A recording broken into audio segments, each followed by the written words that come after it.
Morning everyone, তোমরা সবাই কেমন আছো? তো আশা করি ভালো আছো। তো দুর্দান্ত লাইফ স্টাইলে তোমাদেরকে অনেক অনেক স্বাগত জানাই। তো সবাইকে জানাই রথযাত্রার অনেক অনেক শুভেচ্ছা। তো এবার আমি স্নানে যাব, স্নান থেকে এসে তখন পুজো করব, তারপর তোমাদের সাথে কথা বলা হচ্ছে। Good afternoon. তো তারপর থেকে তোমাদের সাথে কথাই হয়নি। তো এখন বাজে 3:45 মতো।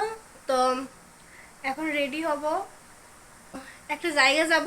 এন্ড পর্যন্ত ব্লগটা দেখো, বুঝতে পারবে। রেডি হয়ে আবার তোমাদের সাথে কথা হচ্ছে।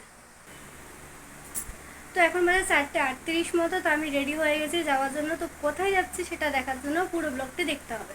আমরা বেরিয়ে গেছি এখন। তো সবাই আস্তে আস্তে গাড়িতে উঠে যাচ্ছি। তোমাদের সাথে কিছু বাইরের ভিউগুলো শেয়ার করলাম। তো দেখো, এই ভিউটা এত সুন্দর যে এখানে ফটো তোলার জন্য একটু থেমেও ছিলাম। তো এখন নেমেছি চা খাওয়ার জন্য। তো চলো চাটা খেয়ে নিই। তো দেখো, গরম গরম চা খেয়ে নিলাম। যেখানে যাওয়ার কথা ছিল সেখানে তো যাওয়া হয়ে ওঠেনি, কারণ জ্যাম ছিল প্রচণ্ড।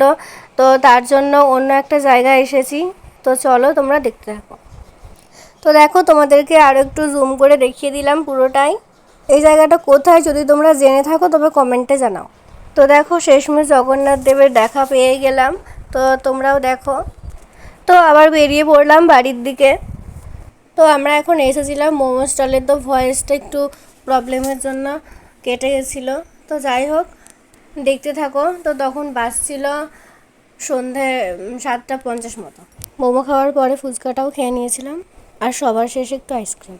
বাড়ি ফিরতে প্রায় 9:30 মতো বেজে গেছিলো। তো রাস্তায় দেখো কেমন বৃষ্টি হচ্ছে। তো আমরা এখন বাড়ি চলে এসেছি। এখন বাজে 9:50 মতো।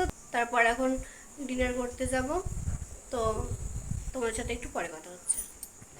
তো ভাত ছিল অল্প একটু, তো তোমাদের দাদাভাই সেটা খেয়ে নিয়েছে। আর আসার পথে রুটি কিনে নিয়ে এসেছিলাম, তো সেটাই আমরা খেয়ে নিচ্ছি। তো আমার সমস্ত কাজও হয়ে গেছে। আর ডিনার আজকে কী খেয়েছি তোমাদের সাথে শেয়ার করেছি। তো আজকের ভিডিও এই পর্যন্ত। যদি ভিডিওটি ভালো লাগে তবে একটা লাইক করে দিও, চ্যানেলে নতুন থাকলে চ্যানেলটিকে সাবস্ক্রাইব করে দিও। দেখা হচ্ছে নেক্সট ব্লগে। Good night, tata.